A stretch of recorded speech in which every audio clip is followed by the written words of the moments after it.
SSC ও সমমানের পরীক্ষার ফল প্রকাশ। সারা দেশে পাশের হার ৮০.৩৫। A+ পেয়েছি। আমার আব্বু আম্মু টিচার সবার সহযোগিতায় আমি আজকে আমার এই রেজাল্ট। মূল অবদান আমাদের টিচারদের এবং আমাদের বাবা মার দোয়ারে। জিপিএ 5 পাইছি, আর অনেক ভালো লাগছে, অনেক পরিশ্রম করছি।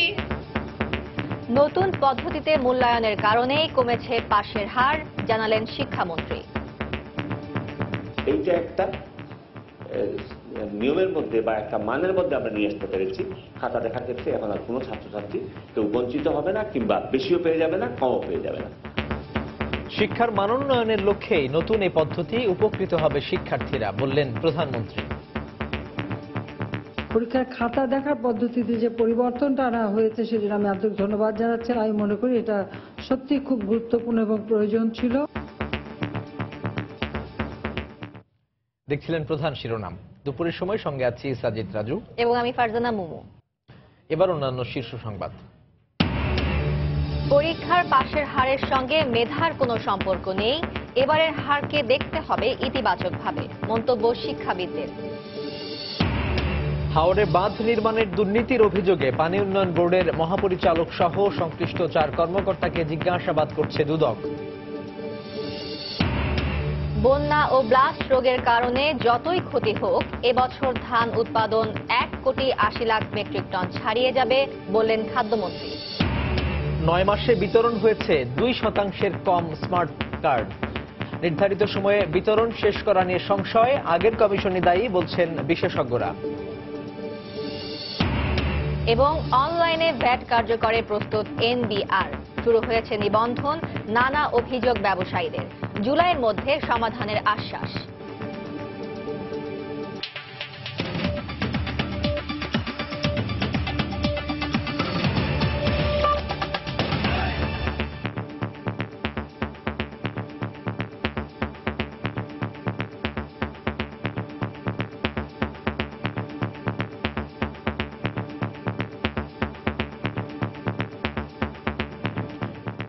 এসএসসি ও সমমান পরীক্ষার ফল প্রকাশ হয়েছে। সারা দেশে এবার পাশের হার ৮০.৩৫। গত বছর এ হার ছিল ৮৮.23। এবছর জিপিএ 5 পেয়েছে 1,04,761 জন। এবছরও ছেলেদের চেয়ে মেয়েদের পাশের হার বেশি। বিজ্ঞান শাখায় গত বছরের তুলনায় 32,000-এর বেশি শিক্ষার্থী অংশ নিয়েছে। এই শাখায় পাশের হারও বেশি। উদ্বেগ, উৎকণ্ঠা আর প্রতীক্ষার পর মিলেছে কাঙ্ক্ষিত ফলাফল। তাই তো শিক্ষাঙ্গনের আঙিনায় শিক্ষার্থীদের এই আনন্দ উল্লাস। এবারের এসএসসি ও সমমানের পরীক্ষায় সারা দেশে পাশ করেছে 80.35%। আর 8টি সাধারণ শিক্ষা বোর্ডে পাশের হার 81.21। জিপিএ 5 পেয়েছে 1,04,761 জন। সাধারণ শিক্ষা বোর্ডগুলোর মধ্যে সবচেয়ে ভালো করেছে রাজশাহী শিক্ষা বোর্ড। এই বোর্ডে এবার পাশের হার 90.70 এবং জিপিএ 5 পেয়েছে 17,349 জন। চট্টগ্রাম শিক্ষা বোর্ডে পাশ করেছে 83.99% শিক্ষার্থী। জিপিএ 5 পেয়েছে 8,344 জন। সিলেট শিক্ষা বোর্ডে পাশের হার 80.26। জিপিএ 5 পেয়েছে 2,663 জন। যশোর শিক্ষা বোর্ডে পাশ করেছে 80.04% শিক্ষার্থী। জিপিএ 5 পেয়েছে 6,460 জন। বরিশাল শিক্ষা বোর্ডে পাশের হার 77.24। জিপিএ 5 পেয়েছে 2,288 জন। দিনাজপুর শিক্ষা বোর্ডে পাশ করেছে 83.98% শিক্ষার্থী। জিপিএ 5 পেয়েছে 6,929 জন। সবচেয়ে কম পাশ করেছে কুমিল্লা শিক্ষা বোর্ড থেকে। এবার এই শিক্ষা বোর্ডে পাশের হার 59.03। জিপিএ 5 পেয়েছে 4,450 জন শিক্ষার্থী। এছাড়া কারিগরি শিক্ষা বোর্ডে পাশের হার 78.69 এবং মাদ্রাসা শিক্ষা বোর্ডে পাশ করেছে 76.20% শিক্ষার্থী। সালাউদ্দিন সুমন, সময় সংবাদ, ঢাকা।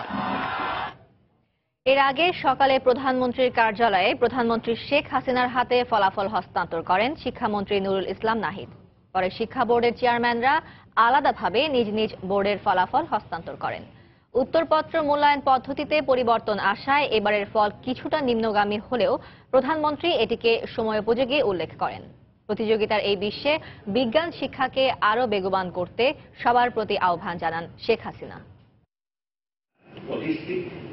প্রতি বছরের মতো এবারও পরীক্ষা শেষ হওয়ার ৬০ দিনের মধ্যেই ফল প্রকাশ হলো এসএসসি ও সমমানের পাবলিক পরীক্ষার। সকালে প্রধানমন্ত্রীর কার্যালয়ে প্রধানমন্ত্রী শেখ হাসিনার হাতে এবছরের সামগ্রিক ফল তুলে দেন শিক্ষামন্ত্রী। এরপর একে একে সব শিক্ষা বোর্ড প্রধানগণ ফল তুলে দেন প্রধানমন্ত্রীর কাছে। এবছর পাশের হার কিছুটা কমেছে গেলবারের তুলনায়। জিপিএ 5 প্রাপ্ত শিক্ষার্থীর সংখ্যাও কমেছে ৫,০০০। ফল প্রকাশের পর কিছু সময় কথা বলেন শেখ হাসিনা। বলেন, উত্তরপত্র মূল্যায়ন পদ্ধতিতে পরিবর্তনের কারণে পাশের হার কম হলেও মানোন্নয়নের জন্য এটি জরুরি। আমাদের ছেলেমেয়েরা অত্যন্ত মেধাবী, তাদের ফেল করার তো কোনো প্রশ্নই ওঠে না। একটু মনোযোগ দিয়ে পড়াশোনা করলেই তারা পাশ করতে পারে, এটা আমি বিশ্বাস করি। আমাদের শিক্ষা মান উন্নত করার ক্ষেত্রে এবার পরীক্ষার খাতা দেখার পদ্ধতিতে যে পরিবর্তনটা আনা হয়েছে সেজন্য আমি আন্তরিক ধন্যবাদ জানাচ্ছি। আমি মনে করি এটা সত্যি খুব গুরুত্বপূর্ণ এবং প্রয়োজন ছিল। এর ফলে আমাদের ছাত্রছাত্রীরা একটু সচেতন হবে বলে আমি বিশ্বাস করি, এবং যে সমস্ত শিক্ষকরা শিক্ষা দান করছেন তারাও এ ব্যাপারে আরো বেশি সচেতন হবেন। দেশের সব শিক্ষার্থীর মেধা বিকাশে সরকার কাজ করছে জানিয়ে শেখ হাসিনা বলেন, হাওর, চরাঞ্চল ও পাহাড়ি এলাকায় আবাসিক বিদ্যালয় গড়ে তুলবে সরকার। কেউ শিক্ষার আলো থেকে বঞ্চিত থাকবে সেটা আমরা চাই না। বাংলাদেশে শুধু হাওড় অঞ্চল না, আমাদের দক্ষিণ অঞ্চলেও এরকম প্রচুর দ্বীপ অঞ্চল রয়ে গেছে। সে সাথে আছে আমাদের পাহাড়ি অঞ্চল, আমাদের চরাঞ্চল, দ্বীপাঞ্চলগুলি যেখানে যে দ্বীপ আছে, এবং আমাদের বিশেষ করে হাওড় অঞ্চল এবং পার্বত্য চট্টগ্রাম সহ পাহাড়ি এলাকা, এসব এলাকায় শিক্ষা প্রতিষ্ঠান যতদূর সম্ভব আমরা আবাসিক করে দেব, যাতে ছেলেমেয়েরা ওখানে এসে থেকে পড়াশোনা করবে। এরপর প্রধানমন্ত্রী সাতক্ষীরা ও শেরপুর জেলার শিক্ষার্থীদের সাথে ভিডিও কনফারেন্সে কথা বলে তাদের অভিনন্দন জানান। দেবাশিস রায়, সময় সংবাদ, ঢাকা। দর্শক, এসএসসি ও সমমান পরীক্ষার ফলাফলের বিষয়ে জানাতে এই মুহূর্তে রাজধানীর ভিকারুন্নিসা নূন স্কুলে আছেন রিপোর্টার রাশেদ লিমন। রাজধানীর রাজরূপোত্তরা মডেল স্কুল অ্যান্ড কলেজে আছেন রিপোর্টার মাহমুদ রাকিব। আমরা চলে যাব তাদের কাছে। প্রথমে যাচ্ছি লিমনের কাছে। লিমন,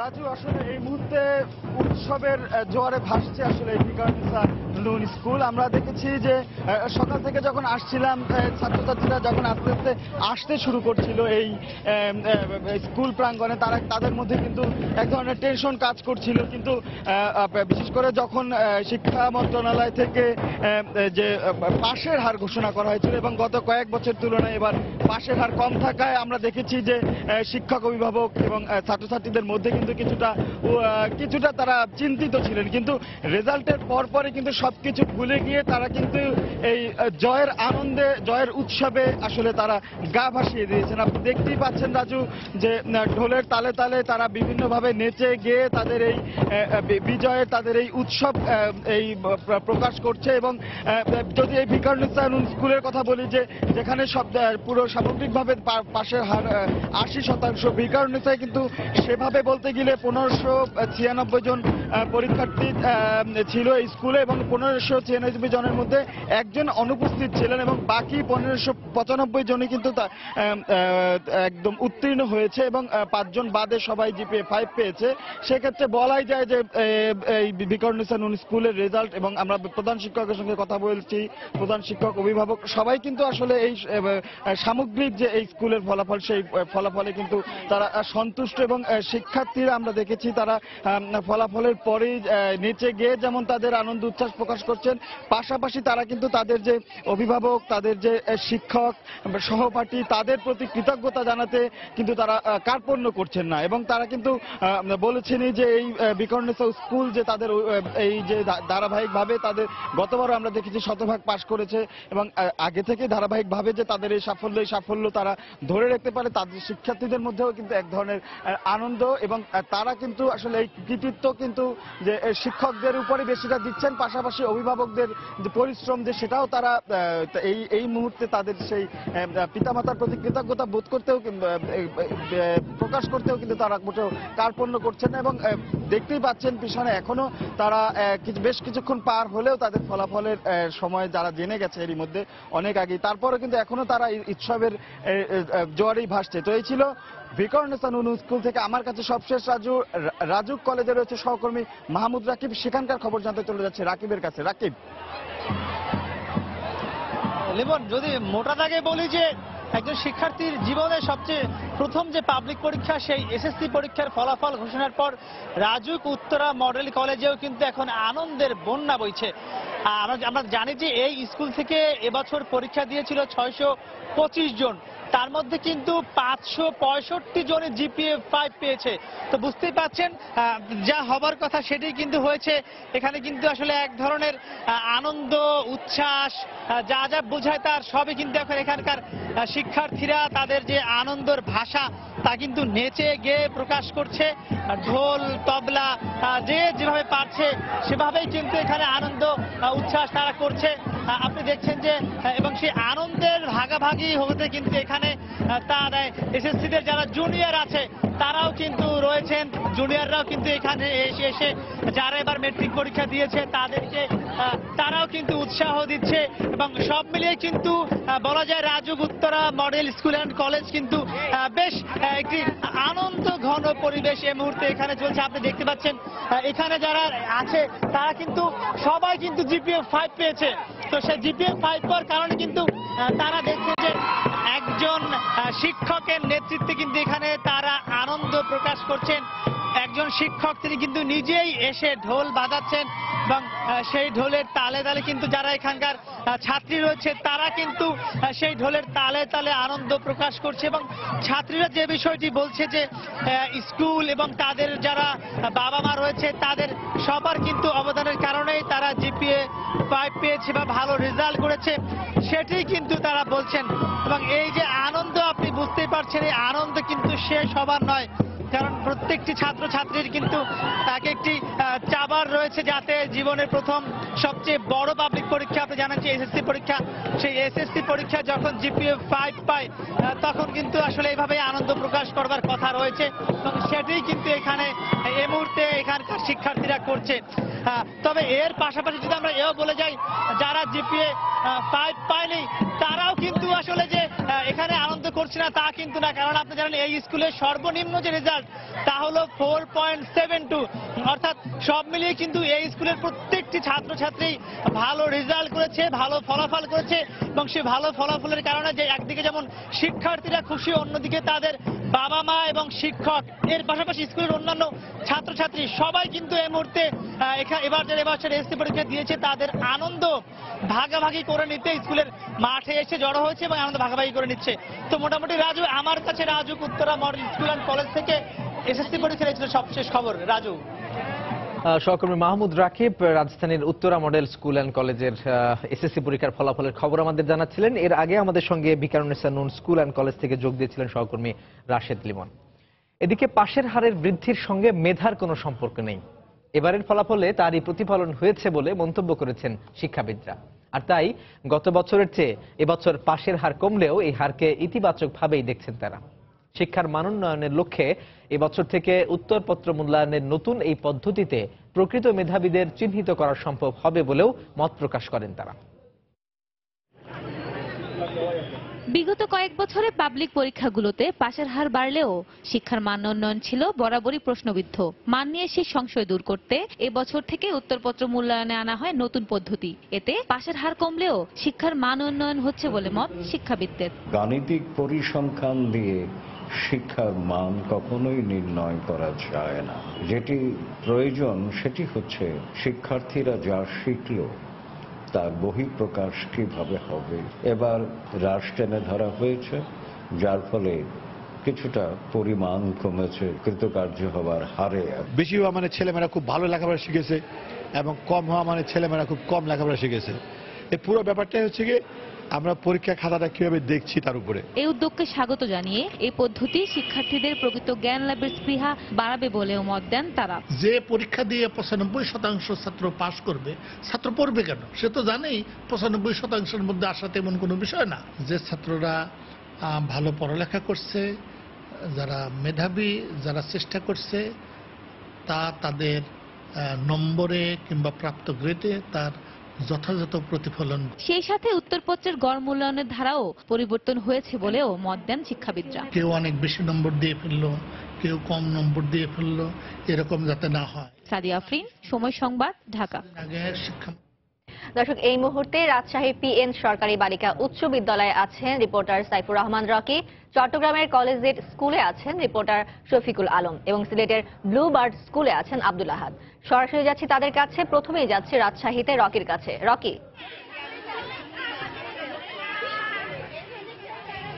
ফারজানা, প্রতীক্ষার ফলাফল আসলে আমরা প্রচুর পরিমাণ উল্লাস করতে দেখছি আমাদের রাজশাহী শিক্ষা বোর্ডের যেসব শিক্ষার্থীরা রয়েছেন তাদের, কারণ পরপর কিন্তু 3 বার রাজশাহী শিক্ষা বোর্ড অন্যান্য বোর্ডকে পেছনে ফেলে সামনে এগিয়ে আছে, যে কারণে আনন্দের মাত্রাটা কিন্তু অনেক বেশি আর কি। আমরা বোর্ড কর্মকর্তা এবং শিক্ষার্থী পাশাপাশি অভিভাবকদের সাথেও কথা বলেছি, তারা যেটি আমাদেরকে বলছেন যে তারা কিন্তু প্রচন্ড খুশি, কারণ পরপর 3টে বছর তারা অন্যান্য বোর্ডকে যেহেতু পেছনে ফেলে সামনে এগিয়ে চ্যাম্পিয়ন হয়েছে, এই জন্যই তারা খুশি।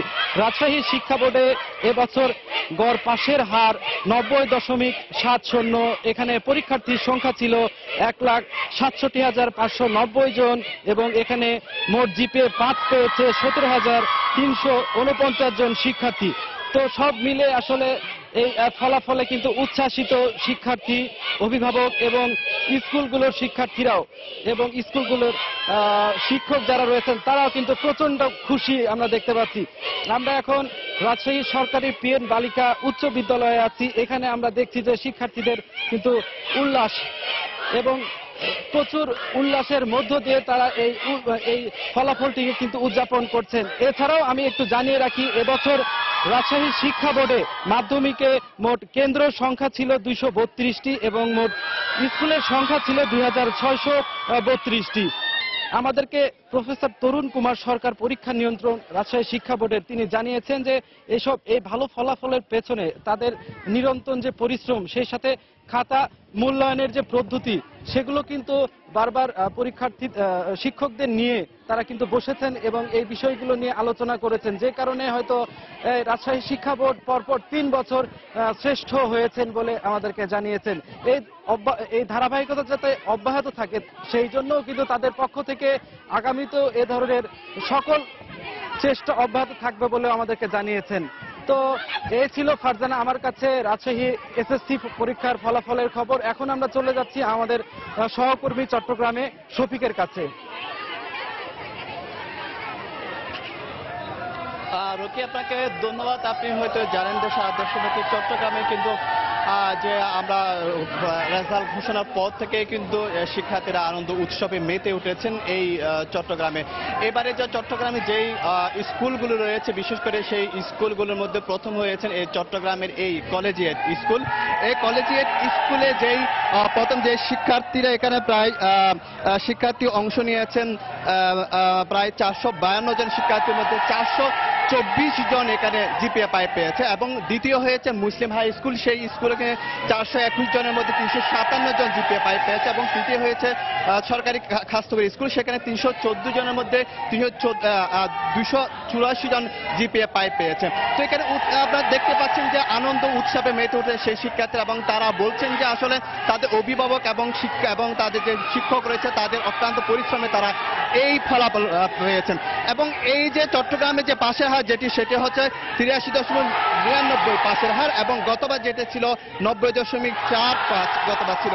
এবং এই শিক্ষা বোর্ডে কিন্তু এবার যে পরীক্ষার্থীরা অংশ নিয়েছে হচ্ছে 1,18,000 পরীক্ষার্থী অংশ নিয়েছে। এর মধ্যে কিন্তু প্রায় 99,000 পরীক্ষার্থী অংশ নিয়েছে। সবকিছু মিলিয়ে বলা যায় যে এইবারে উৎসব মুখর পরিবেশে এখানে আনন্দ উৎসবে মেতে উঠেছেন শিক্ষার্থীরা, এই কলেজের স্কুলের শিক্ষার্থীরা।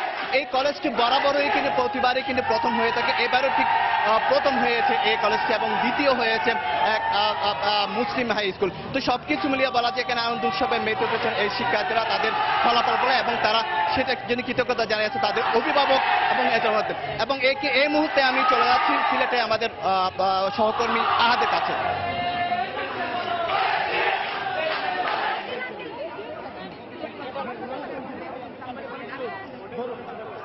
হ্যাঁ ধন্যবাদ শফিক। আসলে সারা দেশের মতো সিলেটেরও স্কুলগুলোতে আনন্দের বন্যা বইছে। আপনারা যেমনটি দেখতে পাচ্ছেন, আমি এখন আছি সিলেটের ব্লুবার্ড স্কুল অ্যান্ড কলেজে। এই স্কুল থেকে 229 জন শিক্ষার্থী এবার এসএসসি পরীক্ষা দিয়ে তারা সবাই পাশ করেছে এবং এর মধ্যে জিপিএ 5 এসেছে 131টি। এবং এবার আপনারা জানেন যে গতবারের যে সিলেট শিক্ষা বোর্ডে পাশের হার কিছুটা কমেছে, যদিও পাশের হার কমলেও এবার জিপিএ 5 এর সংখ্যা কিন্তু বেড়েছে। গতবার 2266টি জিপিএ 5 আসলেও এবার 2663টি জিপিএ 5 এসেছে এবং গতবার পাশের হার ছিল 84.77% এবং এবার এই জিপিএ 5 এর এবার পাশের হার 80.26। এবং আরেকটা বিষয় আপনাদের বলে রাখি যে প্রতিবারের মতো এবারও সিলেট শিক্ষা বোর্ডের ছেলেদের যে মেয়েরা অনেকটা এগিয়ে এবং এবার 93,915 জন শিক্ষার্থী পরীক্ষা দিয়ে পাশ করেছে 75,374 জন। তো আমরা কথা বলেছিলাম সিলেট শিক্ষা বোর্ডের কর্তৃপক্ষের সাথে যে এবার পাশের হার কমার কারণ সম্পর্কে। তারা বলেছে যে আইসিটি যে সাবজেক্ট এবং এবার নতুন করে আরো 50 মার্কসের ক্যারিয়ার বিষয়ে তাদের আরো 50 মার্কস যোগ করা হয়েছে, যেগুলোতে আসলে লিখিত মাত্র মৌখিক হচ্ছে 25 এবং লিখিত 25 মার্কস। এই 50 মার্কসের কারণে এবার আসলে পাশের হার কমেছে এবং অধিকাংশ শিক্ষার্থী এই সাবজেক্টে অকৃতকার্য হয়েছে, এমনটি আমাদেরকে সিলেট বোর্ডের পক্ষ থেকে বলা হয়েছে। এবং আরেকটি আশার কথা হলো, আপনারা জানেন যে প্রতি বছর সিলেট জেলার মতো মৌলভীবাজার জেলাও প্রতি বছর আসলে পরীক্ষা ভালো হয়, তবে এবার দেখা গেছে যে অনুন্নত এলাকা সিলেটের মধ্যে সুনামগঞ্জে এবার অনেকটা ফলাফল ভালো হয়েছে। তারা 81.81 চেয়ে একটু বেশি পার্সেন্টেজে তারা পাশ করেছে। তো আমার কাছে এখনো পর্যন্ত এই ছিল সিলেট শিক্ষা বোর্ডের এসএসসি পরীক্ষার ফলাফলের সবশেষ খবর। মোমো। দর্শক, এতক্ষণ চট্টগ্রাম, রাজশাহী এবং সিলেট থেকে আমাদের সহকর্মীরা যারা ছিলেন ফলাফল প্রকাশের সবশেষ খবর। দুপুরের সময় আরো থাকছে। পর্যাপ্ত আশ্রয় কেন্দ্র না থাকায় দুর্যোগ ঝুঁকিতে ভোলার চরাঞ্চলের 2 লাখের বেশি মানুষ। প্রায় ঘটছে মৃত্যুর ঘটনা, আরো আশ্রয় কেন্দ্রের দাবি স্থানীয়দের। বন্যা আর ব্লাস্ট রোগের পরেও দেশে এবছর 1,80,00,000 মেট্রিক টন চাল সংগ্রহ করা সম্ভব হবে বলে জানিয়েছেন খাদ্যমন্ত্রী অ্যাডভোকেট কামরুল ইসলাম। তিনি আরো জানিয়েছেন, বর্তমান পরিস্থিতি মোকাবিলায় সাময়িকভাবে চাল আমদানিতে কর প্রত্যাহারের প্রস্তাব করেছে খাদ্য মন্ত্রণালয়।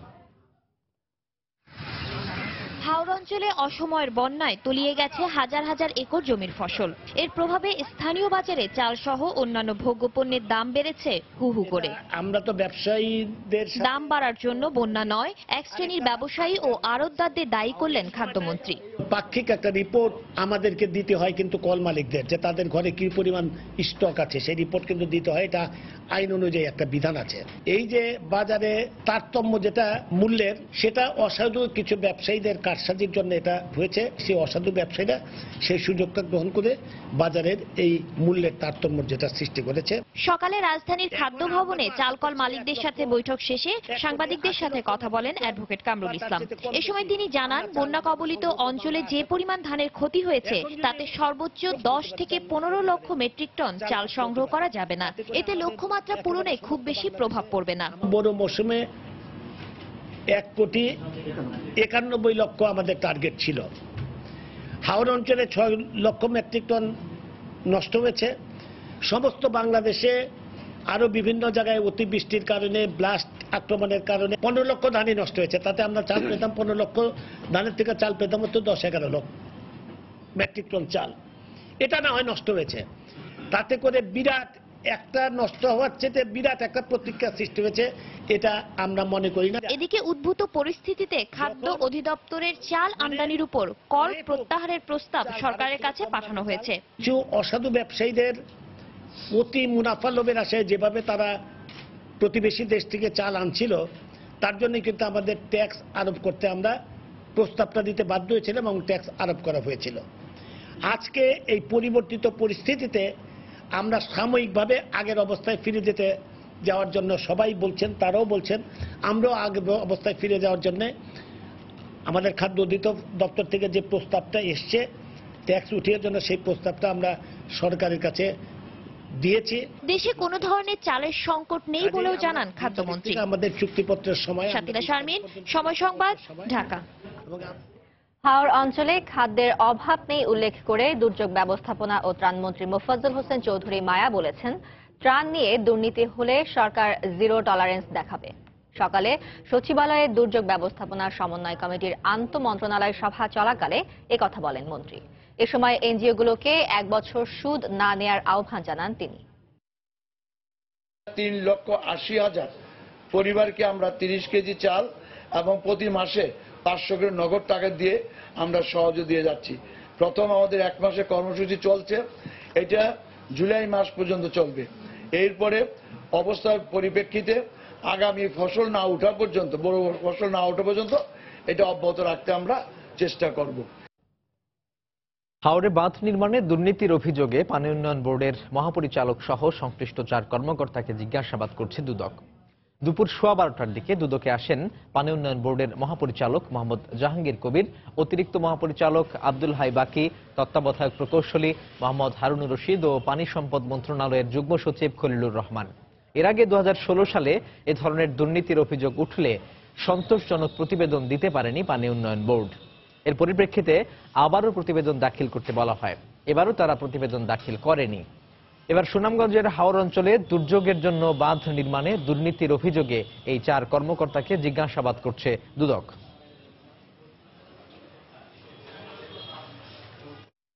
দর্শক, এই মুহূর্তে দুদক কার্যালয়ে আছেন রিপোর্টার জুবায়ের ফয়সাল। 4 কর্মকর্তাকে জিজ্ঞাসাবাদ বিষয়ে জানতে আমরা সরাসরি চলে যাচ্ছি তার কাছে। জুবায়ের,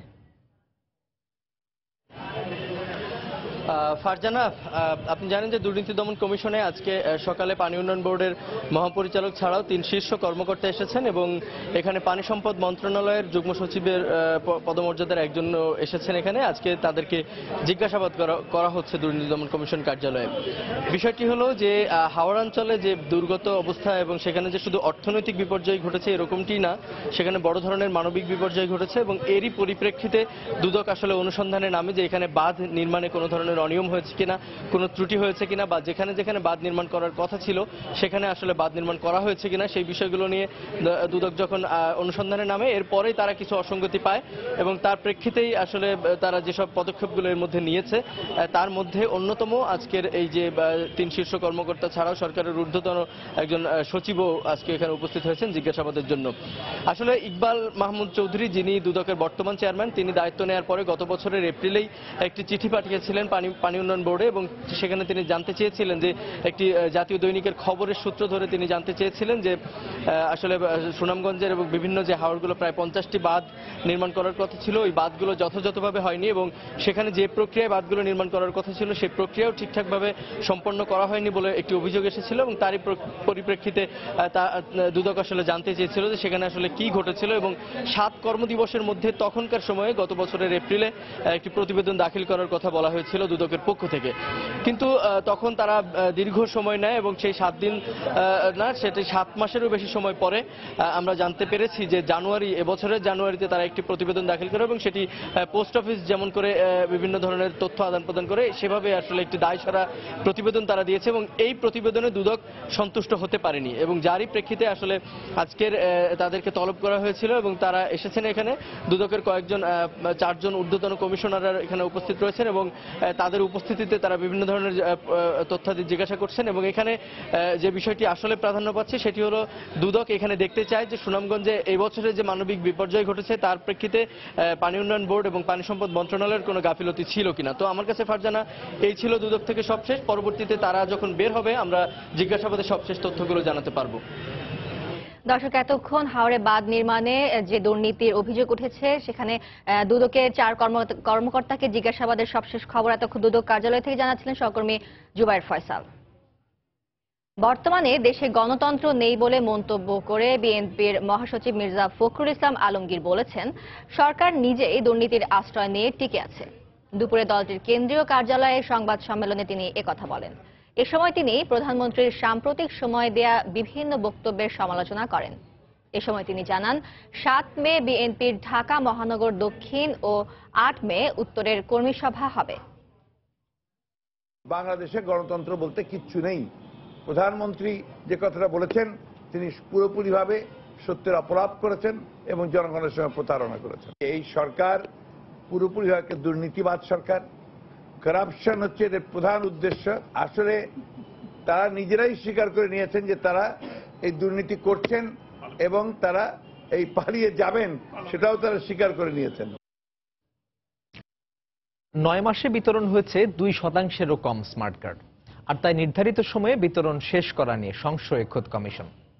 চলতি বছরের মধ্যেই শেষ করতে বিকল্প ব্যবস্থার কথা ভাবছে তারা। এই পরিস্থিতির জন্য সবশেষ কমিশনকে দায়ী করছেন বিশেষজ্ঞরা।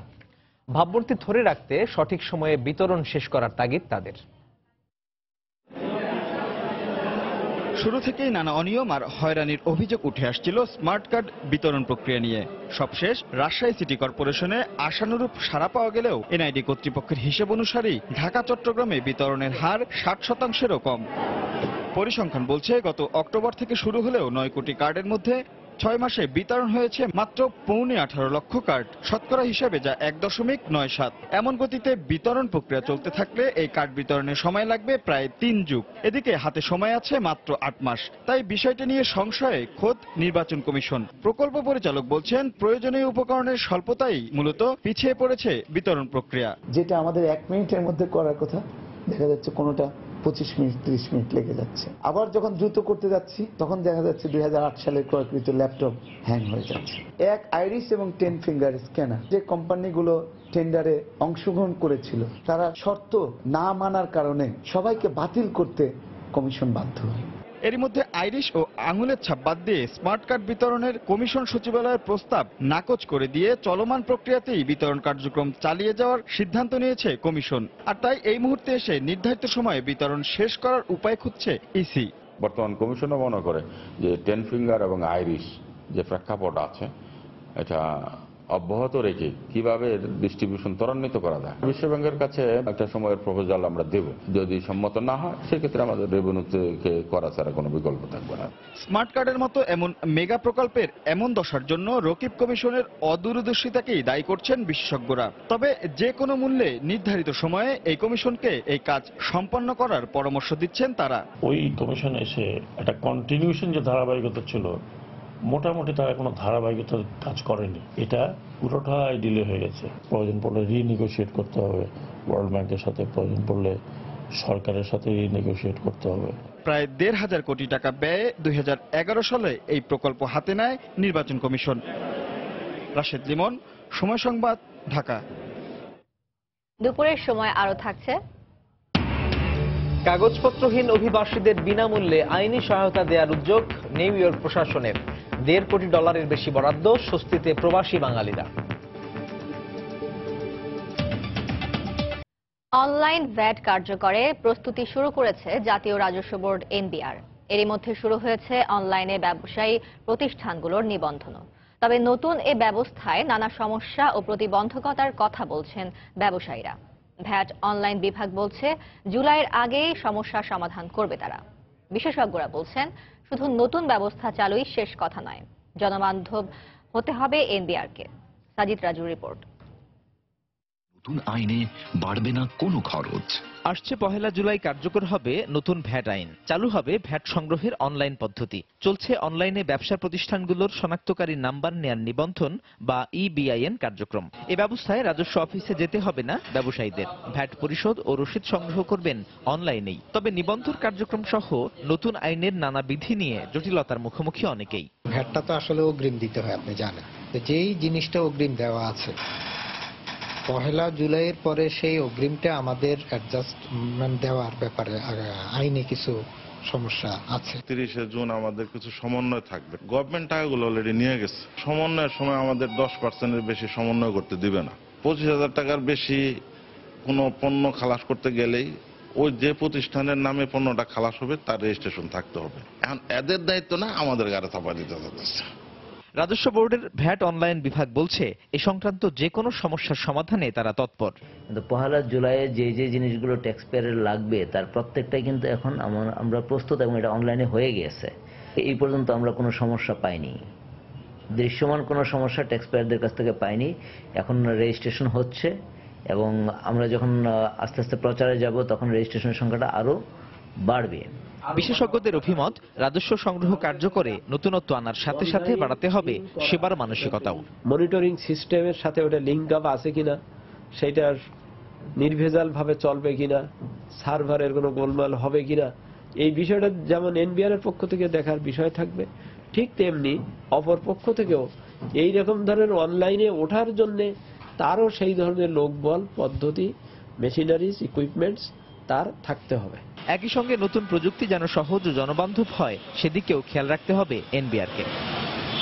সাজিদ কাজু, সময় সংবাদ, ঢাকা। সড়ক পরিবহন আইন 2017 কোনো কালো আইন নয়, বরং আইনের যেসব ধারা পরিবহন শ্রমিকদের স্বার্থের পরিপন্থী তা সংশোধন করা দরকার বলে মন্তব্য করেছেন নৌপরিবহন মন্ত্রী শাহজাহান খান। সকালে রাজধানীতে এক গোলটেবিল বৈঠকে এ বক্তব্য দেন তিনি বলেন, বর্তমান আইনে অনেক দুর্বলতা রয়েছে। কেউ বলেছেন এটা সঠিক আইন, নানা ধরনের মন্তব্য এখানে এসেছে। কেউ বলেছেন আরো শাস্তি বাড়াতে হবে, এই ধরনের অনেক মতামত দিয়েছেন। আমি এই ক্ষেত্রে বলতে চাই যে আসলে এটা কালো আইন নয়। কালো আইন হলো যেটা কোনোটাই গ্রহণযোগ্য হবে না। এই আইনের যে দিকগুলো মালিক এবং শ্রমিকদের কাছে গ্রহণযোগ্য নয় এবং পরিবহন সেক্টরের জন্য ক্ষতিকর বলে মনে হয়, সেগুলো পরিবর্তন বা সংশোধন হওয়া দরকার। হবিগঞ্জে বন্যায় ক্ষতিগ্রস্ত কৃষকদের মাঝে সরকারি ত্রাণ বিতরণ কার্যক্রম শুরু হয়েছে। সকালে সদরের লুকুরা ইউনিয়নে ত্রাণ বিতরণ কার্যক্রমের উদ্বোধন করেন স্থানীয় সংসদ সদস্য অ্যাডভোকেট আবু জাহির।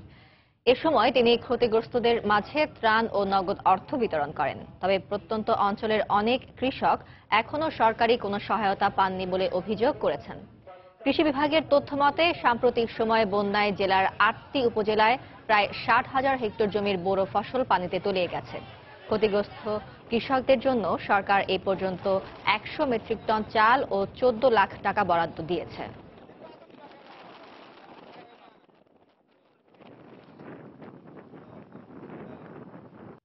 মার্কিন প্রেসিডেন্ট ডোনাল্ড ট্রাম্পের অভিবাসী বহিষ্কার নীতির বিরুদ্ধে অবস্থান নিয়ে এবার কাগজপত্রহীনদের বিনামূল্যে আইনি সহায়তা দেওয়ার উদ্যোগ নিয়েছে নিউ ইয়র্ক নগর ও রাজ্য প্রশাসন।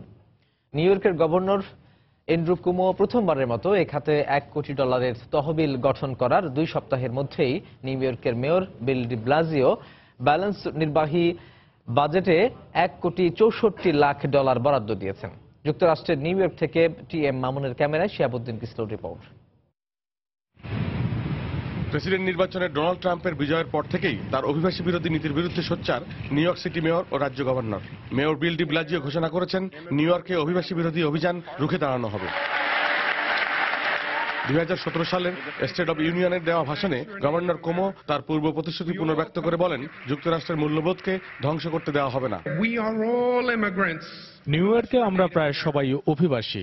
এদেশের উন্নয়নে অভিবাসীদের গুরুত্বপূর্ণ ভূমিকার ফলেই যুক্তরাষ্ট্র পৃথিবীর অনন্য সমৃদ্ধ রাষ্ট্রে পরিণত হয়েছে। এই অভিবাসীদের বিরুদ্ধে সরকার যা খুশি চাইলেই করতে পারে না। বুধবার গভর্নরের দপ্তর কাগজপত্রহীন আটক অভিবাসীদের পক্ষে আইনি লড়াইয়ের জন্য নিউ ইয়র্ক ল স্কুল এবং নিউ ইয়র্ক ইমিগ্রেশন কোয়ালিশনকে এগিয়ে আসার আনুষ্ঠানিক আহ্বান জানিয়েছে। রাজ্য ও নগর সরকারের এই উদ্যোগে স্বস্তি প্রকাশ করেছেন প্রবাসী বাঙালিরা। তবে যে কোনো ধরনের অপরাধ থেকে বিরত থাকা উচিত বলেও মনে করেন তারা। অনেক লোকজন আছে যারা শুধু কাজ করে, খাওয়া দাওয়া করে বেঁচে আছে কোনো রকম, যাদের কাছে পয়সা নেই। তো তাদেরকে এইভাবে আইনি সহায়তা বিনা পয়সায়, এটা অবশ্যই নিঃসন্দেহে একটি ভালো উদ্যোগ। আমরা একে সাধুবাদ জানাই। তারা যেন এরকম আরো পদক্ষেপ নেয় যাতে আমরা আরো ভালোভাবে নিউ ইয়র্ক সিটিতে থাকতে পারি। আমাদের স্পেশালি নিউ ইয়র্কে যত বাঙালি আছেন ইলিগ্যাল, তাদের জন্য নিরাপদ এবং ভালোভাবে থাকার জন্য, যে দেশে থাকেন না আপনি কেন, সে দেশের আইনের প্রতি আপনাকে শ্রদ্ধাশীল হতে হবে। গভর্নরের দপ্তরের পরিসংখ্যান অনুযায়ী নিউ ইয়র্কের মোট জনসংখ্যার 22% অভিবাসী। এই প্রথম অভিবাসীদের আইনি সহায়তায় কোন গভর্নর ও মেয়র মোট $2,64,00,000 অর্থ বরাদ্দ দিলেন। শিহাবুদ্দিন কিসলু, সময় সংবাদ, নিউ ইয়র্ক, যুক্তরাষ্ট্র।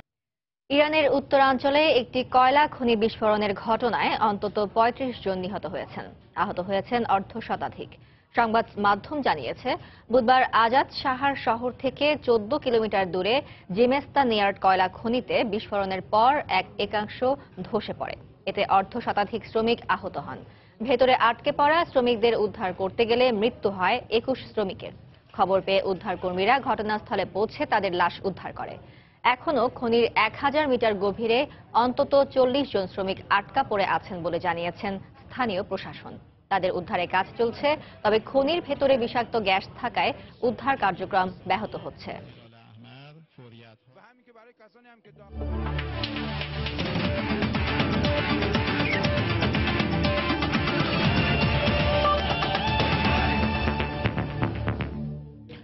প্রিমিয়ার লিগ IPL এ অংশ নিয়ে দেশে ফিরেছেন জাতীয় দলের pace bowling sensation Mustafizur Rahman. আজ দেশে ফেরার কথা রয়েছে বিশ্বের 1 নম্বর অলরাউন্ডার সাকিব আল হাসানের। এবারের IPL এ মুদ্রার উল্টো পিঠ দেখেছেন কাটার মাস্টার। এক ম্যাচে খেলার সুযোগ পান মুস্তাফিজ, কিন্তু ওই ম্যাচে খরুচে বোলিং করায় খেলার আর সুযোগ পাননি। যদিও গেল আসরে 16 উইকেট নিয়ে হায়দ্রাবাদকে চ্যাম্পিয়ন করতে রাখেন বড় ভূমিকা। সেই সাথে জিতে নেন বিদেশি ক্রিকেটার হিসেবে সেরা ইমার্জিং খেলোয়াড়ের পুরস্কার। দেশে ফিরলেও আপাতত বিশ্রাম পাচ্ছেন না কাটার মাস্টার। এদিকে আজ দেশে ফেরার কথা রয়েছে বিশ্বসেরা অলরাউন্ডার সাকিব আল হাসানের। জানা গেছে ছোট বোনের বিয়ের অনুষ্ঠানে যোগ দেবার পর শুক্রবার মুস্তাফিজ ও অধিনায়ক মাশরাফির সাথে ইংল্যান্ডের উদ্দেশ্যে উড়াল দেবেন সাকিব আল হাসান। দুপুরের সময় এই পর্যায়ে শীর্ষ সংবাদ জানিয়ে দিচ্ছি আরেকবার। এসএসসি ও সমমানের পরীক্ষার ফল প্রকাশ। সারা দেশে পাশের হার 80.35। মূল্যায়ন পদ্ধতিতে পরিবর্তন আসায় পাশের হার কমলেও বেড়েছে মান, বললেন প্রধানমন্ত্রী। পরীক্ষার পাশের হারের সঙ্গে মেধার কোনো সম্পর্ক নেই, এবারের হারকে দেখতে হবে ইতিবাচকভাবে, মন্তব্য শিক্ষাবিদদের।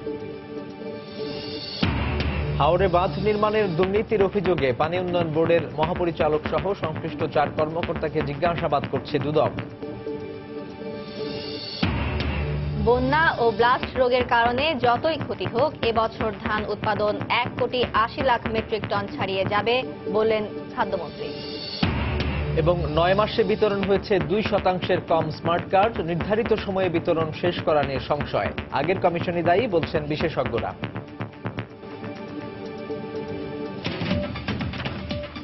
এই ছিল দুপুরের সময়। যে কোনো খবর পেতে ভিজিট করুন সময়নিউজ.tv। সঙ্গে থাকুন সময়।